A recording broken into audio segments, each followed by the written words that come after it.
It is a pleasure to introduce Dr. Nanna, who will talk today about risk stratification with emphasis on elderly patients undergoing PCI.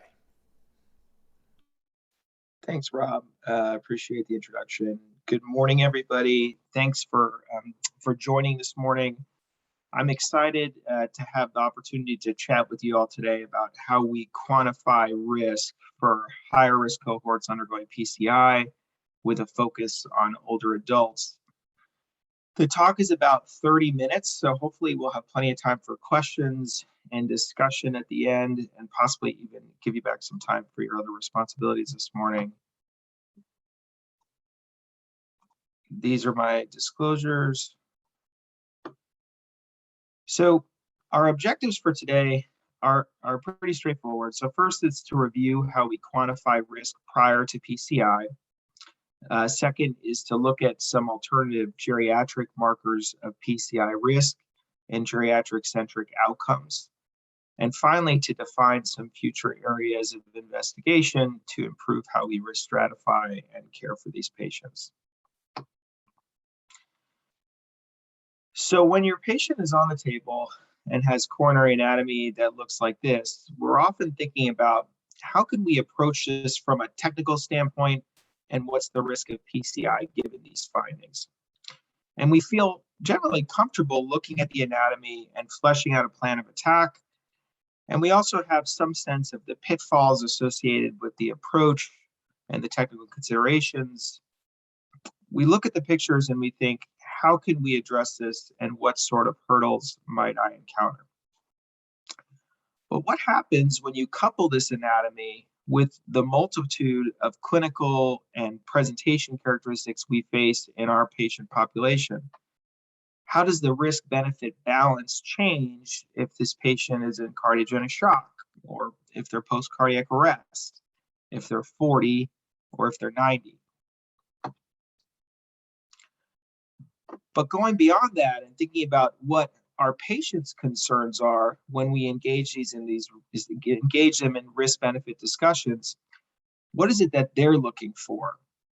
I would argue that what patients really want to know is, what is my risk of PCI from an individualized standpoint?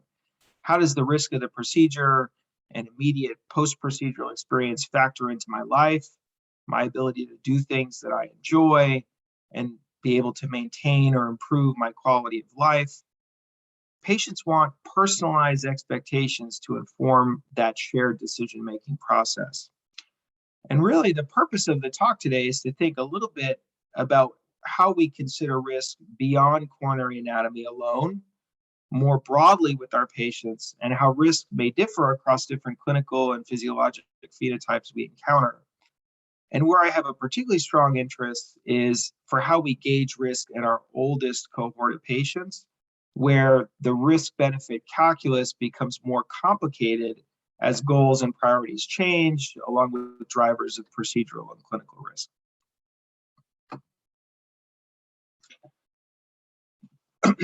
When we're considering high-risk PCI for our patients, we're really considering a confluence of characteristics that intersect in a variety of ways, which you can broadly characterize into three main buckets.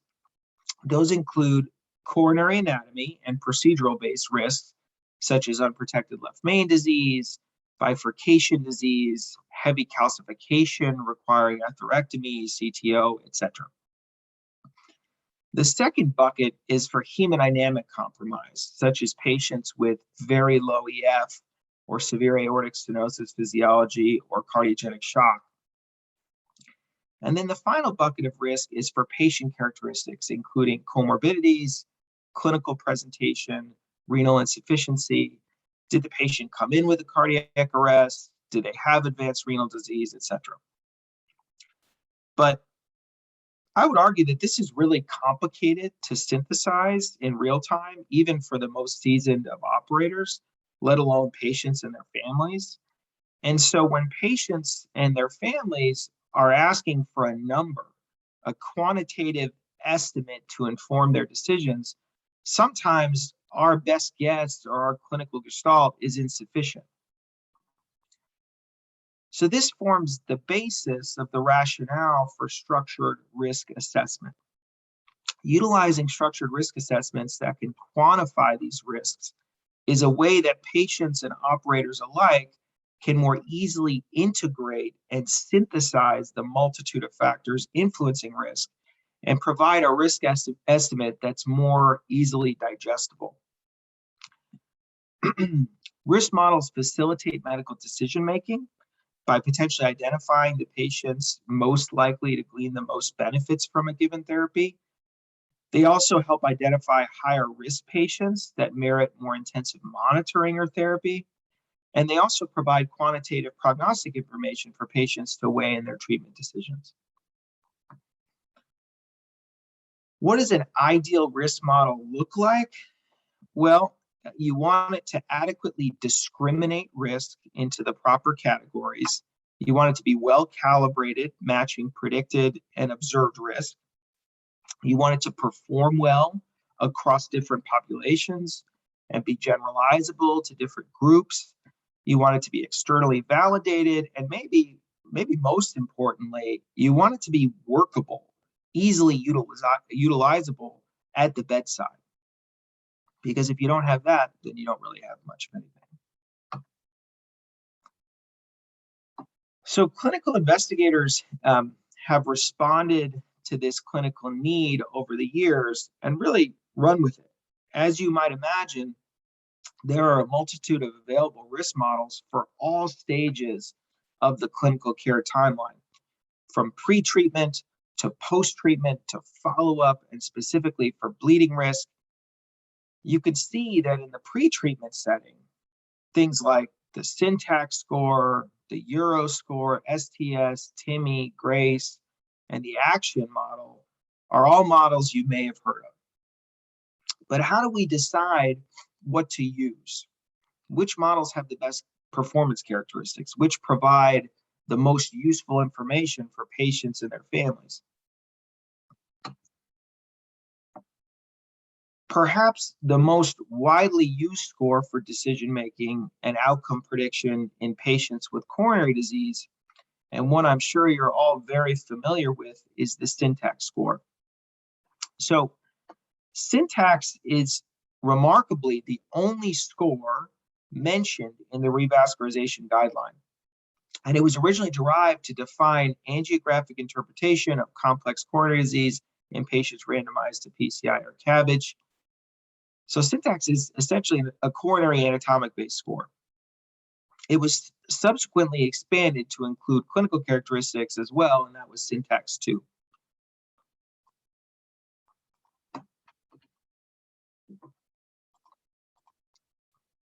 Okay, but when used to predict 12-month MACE, the syntax score, I would say, has pretty modest, at best, discrimination, with a C statistic of 0.56 in the derivation cohort.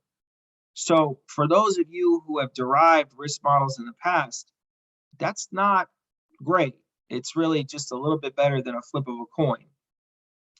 The syntax 2 score performs only slightly better with a C statistic of 0.72 in that range, but it's focused on the outcome of 4-year mortality, which I would argue is not really the most relevant endpoint for patients and their families as they consider procedural decisions, especially high-risk PCI. I think they're really oftentimes more concerned with more short-term risks. And when you speak with patients, especially older patients, about a high-risk procedure, they want to know, what's my risk of dying on the table? What's my risk of, or what's my chances of getting home and getting back to my normal life, doing the things that I like to do?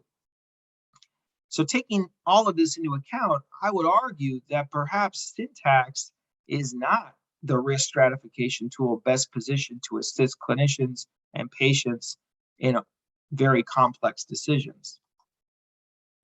And the poor performance of the syntax score isn't really that surprising when you think about it, because if you go back to those 3 buckets of risk that I mentioned, the original syntax score is only pulling from a portion of one bucket. And it's not even considering the technical aspects of the procedure that contribute risk. So it's working with, both hands tied behind its back. And we looked at this in the Duke Data Bank, demonstrating that while there were some angiographic predictors of risk that we would expect, such as left main disease, LAD disease, number of diseased vessels, when we added even the most complex measure of coronary disease, which in this case for this paper was something called the Duke CAD index, we only achieved very small incremental discrimination and performance value to a model consisting just of clinical characteristics. So I think the take home is that if our goal is to accurately predict risk, the coronary anatomy alone is important, but it's not the whole picture. Okay, so what about some of these other options? You can see that something like the Euro score or the STS score perform a little better. Their C statistics are in the 0.8 range, which is better, solid. And they predict in-hospital mortality, which I think is more helpful. But they were derived for pre-surgical patients, and they include a lot of variables. You could see, 25 clinical variables there. That's a little bit burdensome. Makes it challenging to incorporate into clinical practice. Probably the best model on this list is the action model at the bottom that was targeted at ACS patients, but not really PCI patients specifically. And it does predict in-hospital mortality, which I think is helpful. And it includes a reasonable number of variables, which is good. The C statistic is in the high 0.8, so that's solid. I think, the criticism of this model, or maybe the drawback of this model for our patients is, it isn't really PCI specific, and it doesn't take into account any of those angiographic or technical factors that, even though I just described to you that the contribution is modest, I would say most clinicians would agree that they do matter some when we're thinking about clinical outcomes in our PCI patients. So what can we use? I would argue that many patients and their families want to understand, again, the upfront short-term risk of mortality and complications prior to PCI. And luckily, the NCDR has provided us with tools to give fairly accurate estimates of in-hospital mortality in these patients. The original NCDR model was published in 2013, and then an updated model was published in 2021, and actually Jepta was on both papers. The NCDR updated the CATH PCI registry in 2018 to include variables such as frailty, cardiovascular instability, level of consciousness after cardiac arrest, and PCI after surgical consult. And that was to better capture patient risk. So the 2021 analysis looked to incorporate those added variables and to improve risk standardization and more accurately predict in-hospital mortality after PCI. So that's the one we're going to focus on today. So what the authors did is they took data from more than 700,000 PCIs performed between 2018 and 2019 at more than 1,600 sites in order to develop and validate a new set of models to predict in-hospital mortality and a simplified bedside risk score that included fewer variables to facilitate utilization by clinicians. The final model included variables that were selected in at least 70% of the bootstrap samples, and those identified a priori due to clinical relevance. As you might expect, in-hospital mortality following PCI varied based on clinical presentation, procedural urgency, cardiovascular instability, and level of consciousness after cardiac arrest were the most predictive factors of in-hospital mortality. These are the predictors on the screen that ended up in the final full model. And you can see here that they include elements from the previous three buckets that I just mentioned. So you have some clinical and presentation characteristics, you have some hemodynamic characteristics, and some risk factors based on coronary anatomy and technical considerations. So that's reassuring, I think, from a clinical perspective, that they're looking at the categories of risk that make the most sense. And these are the factors that ended up in the simplified bedside risk score. You can see that this version really only includes age, elements of renal dysfunction, degree of cardiogenic shock, urgency of the PCI, and cardiac arrest responsiveness.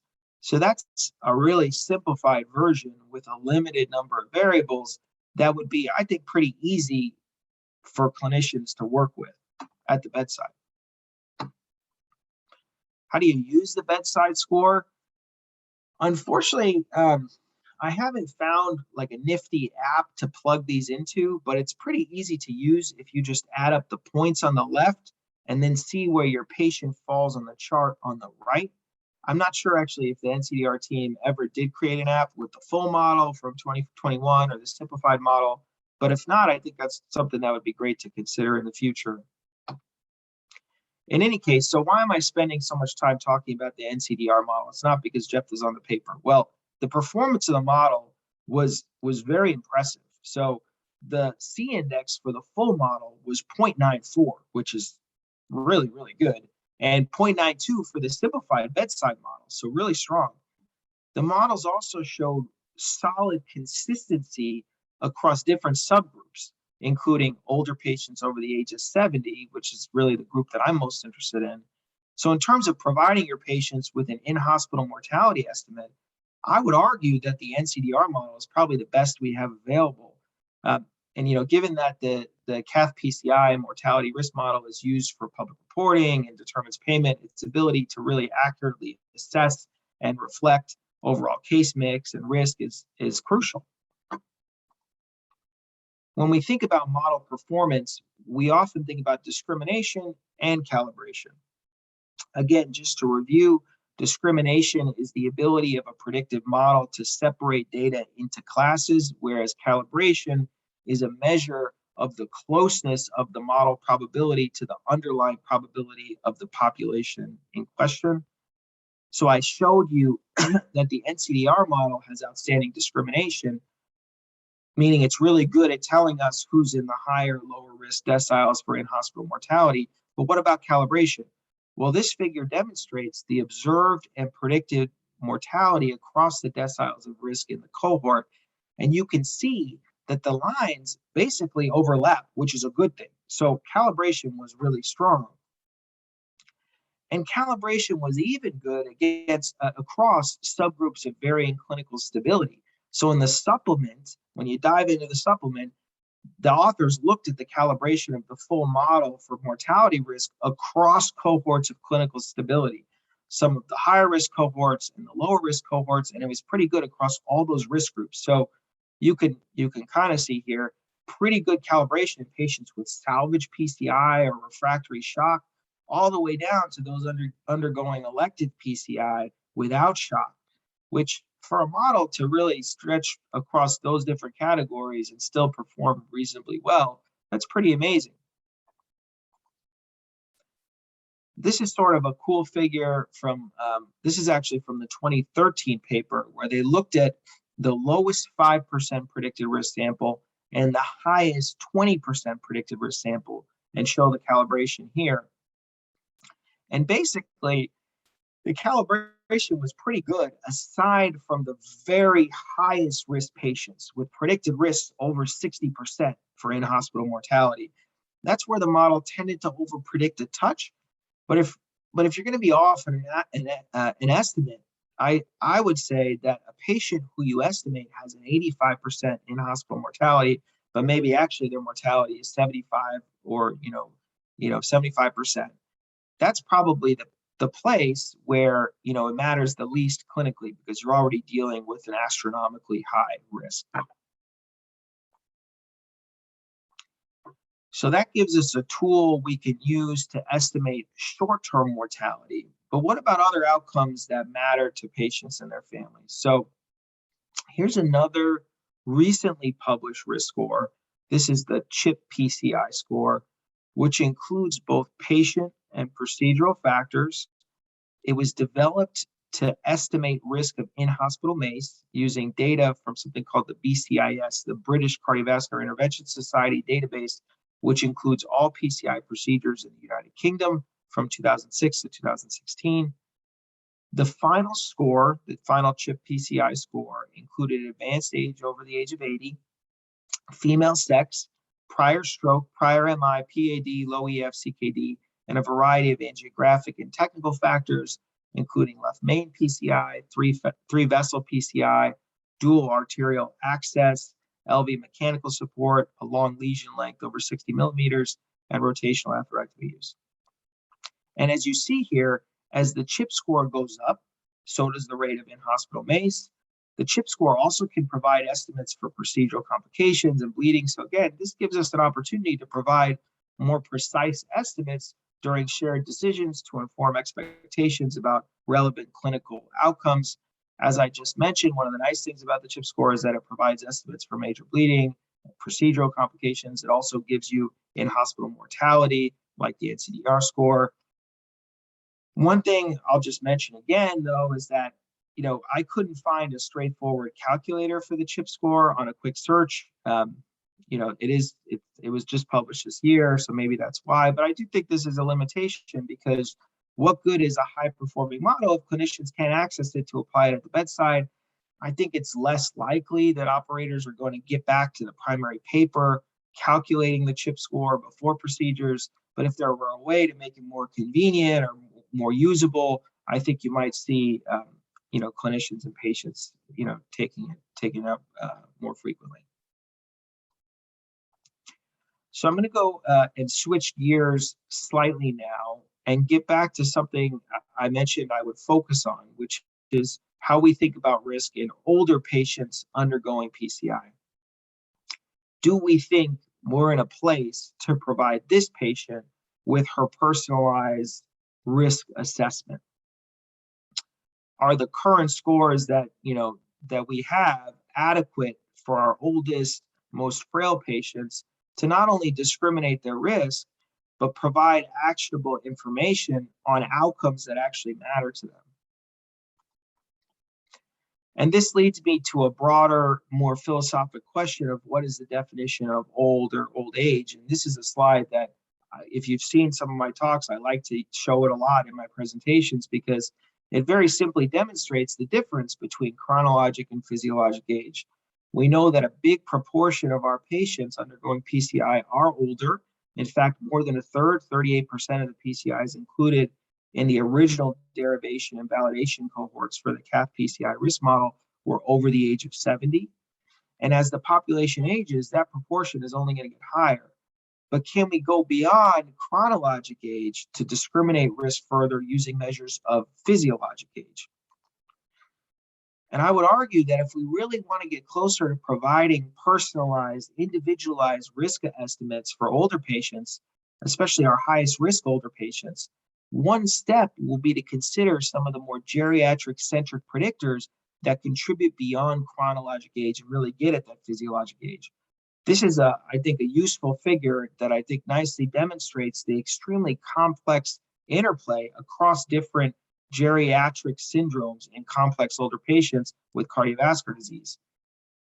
And beyond things just like, delirium and frailty and polypharmacy and multimorbidity, I would also include things like cognitive impairment and falls and sarcopenia, as well as others.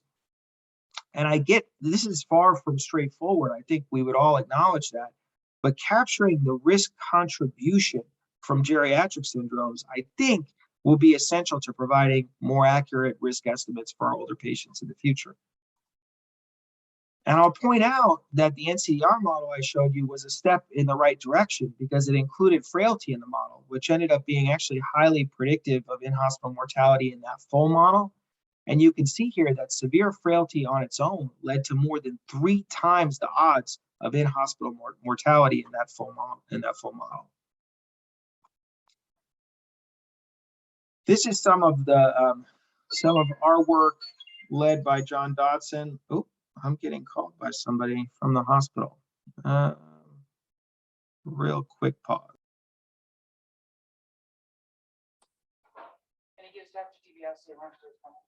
Mike, just tell me who's calling you. I'll call him back.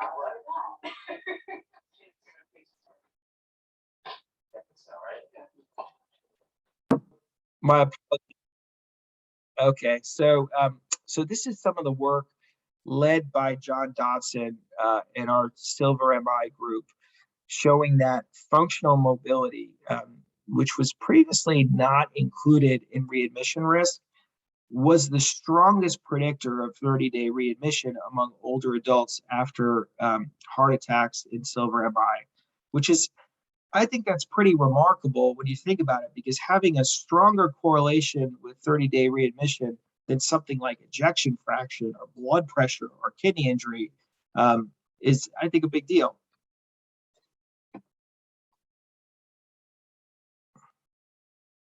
And I think other models have made sort of even further progress in terms of integrating geriatric-centric predictors.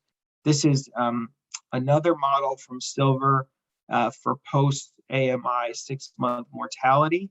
And this model actually outperformed the Gray score. And the final risk model included 15 variables, and 4 of them were what I would consider more geriatric-centric predictors that were not included in prior risk models.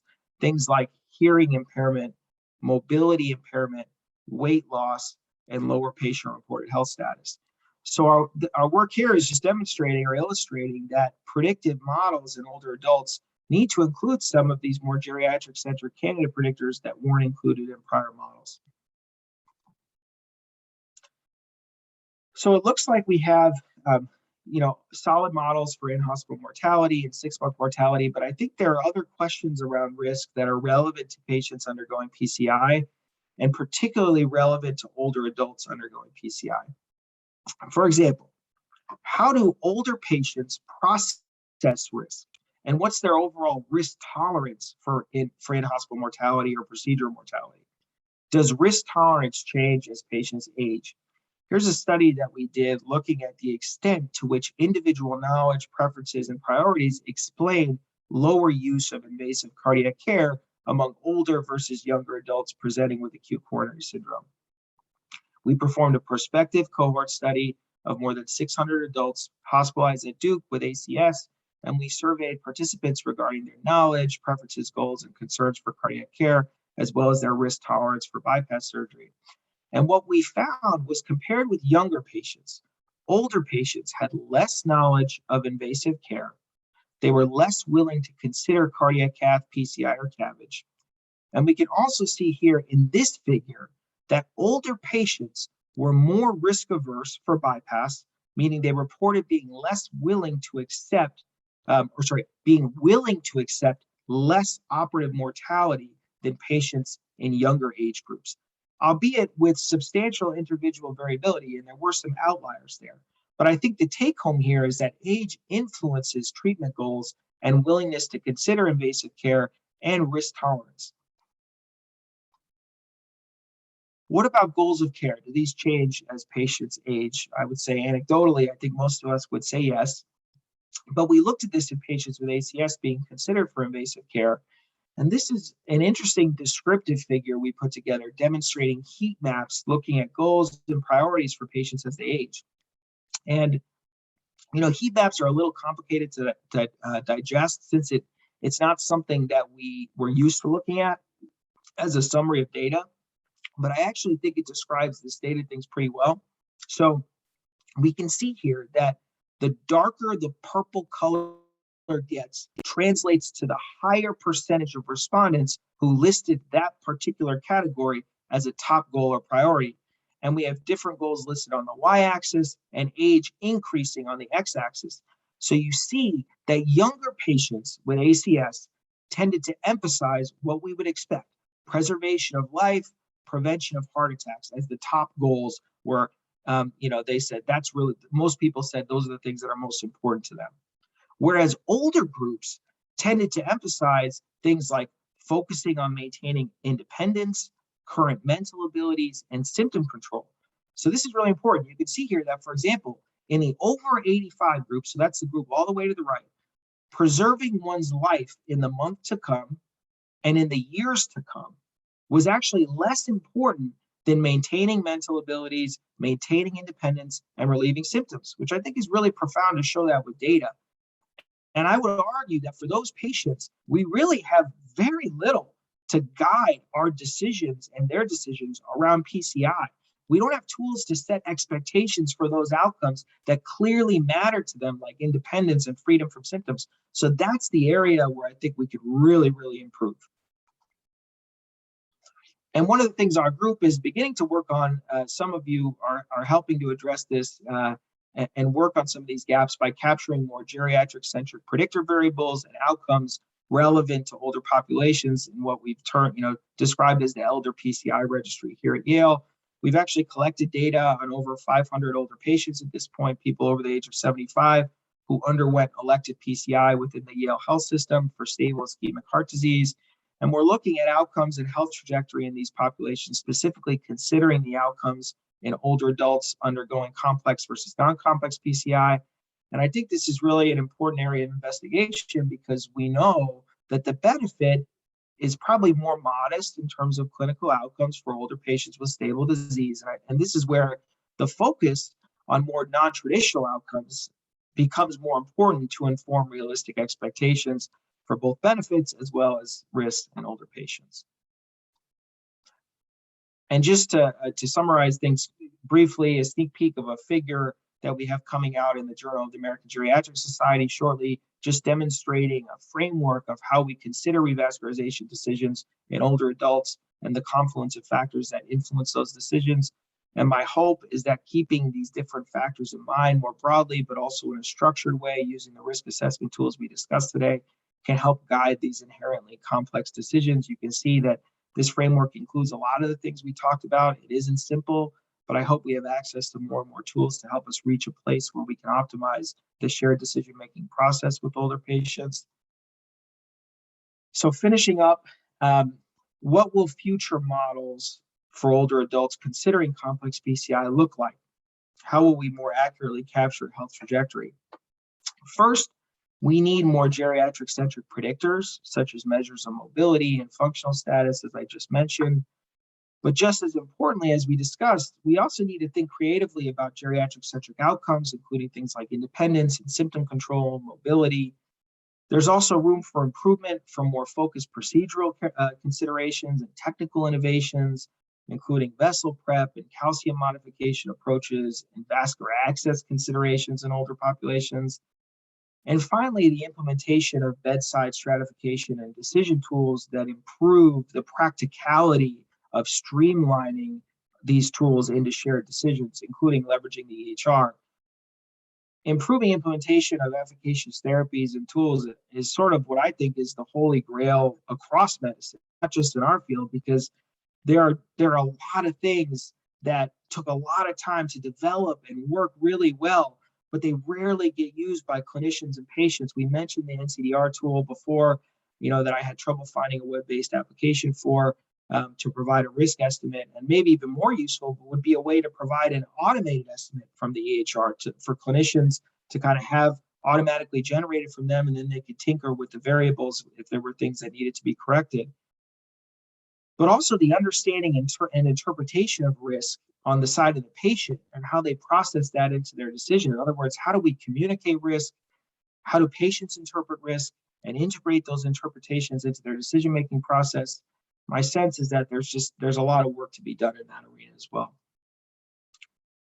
And so that's all I actually have for you this morning. I know we're ending a little early to give time for questions and discussion, but also maybe give you some time back. Thanks everyone for your attention. I hope we touch on some things that interest you. And certainly if you have an interest in collaborating in this arena, please let me know. Mike, thank you very much for a truly excellent talk. We'll open to the group for any questions from the audience. Hey, Mike, this is Samit. That was a great talk. And thanks so much for introducing us to your work. My question is, do you know how we currently come up with our risk prediction for geriatric patients? Like, what factors do clinicians take into account when we're counseling patients? I think that's the problem. You actually hit it on the nail, is there's no consistent way that we're doing it. I think it varies from operator to operator. I think different operators have different styles in terms of how they elicit priorities and goals of older patients. I think some operators, do maybe a better job of taking into consideration some of these more geriatric-centric predictors and outcomes than others. And so I think my goal is really to improve the consistency across, operators and clinical sites so that we're providing more consistent care for older patients. Has anyone gone back to NCDR centers and surveyed the operators to see what they take into account and how they use a heart team and see if that influences outcomes in this population? I don't think so. No, I haven't seen it. If it's been done, I haven't seen it. But that would be a really interesting project. And actually, so that's something, I'm glad you mentioned that. So hot off the presses, I found out yesterday that it looks like I'll probably receive one of the Pepper Scholar Awards here at Yale. And the project that would help fund is a project where we're actually going to elicit perspectives and opinions from both clinicians, operators, geriatric cardiologists, primary care doctors, and patients together in sort of a consortium to generate sort of what are the most important issues in this population. Hey, Mike, this is Steve Fow. Very interesting talk, thanks.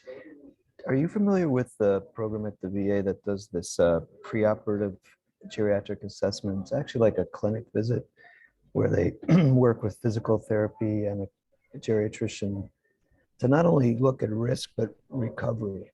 And I wonder if, that kind of program, it's pretty comprehensive, is applicable in this. Obviously you can't have a clinic visit before every PCI, but they do have a set of criteria that includes many of the things that you talk about, for example, mobility and ability to hear and see and recover from a surgery. I think it's called the Champions program. Does that sound right? That sounds right. So I have heard sort of peripherally about this program. And actually, so some of the surgeons at Yale are sort of way ahead of the curve in terms of sort of estimating geriatric risk and optimizing sort of modifiable risk factors prior to surgery. And I think they just got awarded an R01 in that space. But yeah, I mean, that's the goal, right? Like there are other places that are doing this. It's not very common, but like, for example, at Inova, there's an interventional cardiologist, Abdullah Damlaji, who's the brother of one of our interventional fellows. And he's managed to kind of incorporate geriatric assessments into, sort of the pre-cath assessment. But I think that's amazing. That would be the goal. You need resources for that. You need buy-in from folks. And certainly the collaboration with geriatrics is key. But that would be something really interesting to model off of, for sure.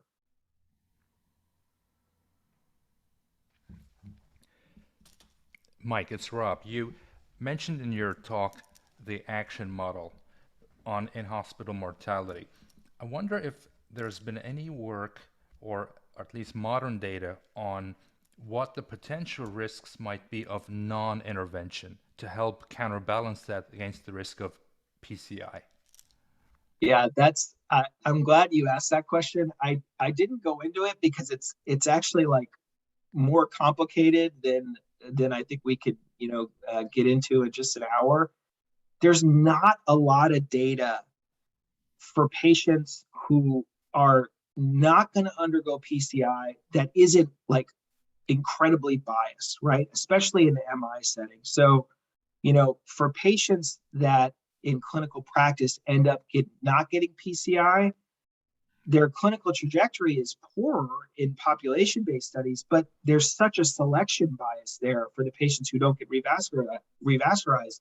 So for stable ischemic heart disease, maybe there's somewhat less of a bias, but I think there still is a bias for patients that are maybe less healthy or have other things going on that impact certainly their all-cause mortality, that ends up leading to them not getting intervention. And so, but that's an incredibly important piece of information when we're having these risk-benefit discussions, because sometimes patients want to know, right? What's my chance of surviving if I don't get an intervention versus if I do get an intervention? We can tell them what's your overall mortality, but that question is actually a little more nuanced, and we have even less information on that. Where can we get some of that information? Obviously, there are data sets now where you have patients randomized to medical therapy versus intervention. You have ischemia and courage and orbita. there aren't a ton of older patients in those cohorts. There really aren't. In fact, in ischemia, I don't remember the exact number, but I remember being very disappointed. It wasn't above, it was in the hundreds, which makes it really hard to model, right? Because you don't have enough events. But yes, like that is key data that I think would be incredibly helpful for patients. And it's something that I hope that we can figure out a way to collect in the future. Yeah, thank you. Oh, and the other thing I'll say about that, Rob, is not to belabor the point, but the data we do have for sort of natural history of patients that don't undergo PCI is super old data, right? Like it's data in patients where we didn't even have a minority of the medical therapeutics that we have now. So it's hard to say like, yeah, the survival was really poor in the 1970s or 1980s, but how has that changed over time as medicines have improved? So yeah. Yeah, very good It's a great question. Thank you, Mike. Any other questions or comments from the group? Well, Michael, Nanna, thank you very much. Thank you, everybody. Have a great day. Thanks, guys. Appreciate it.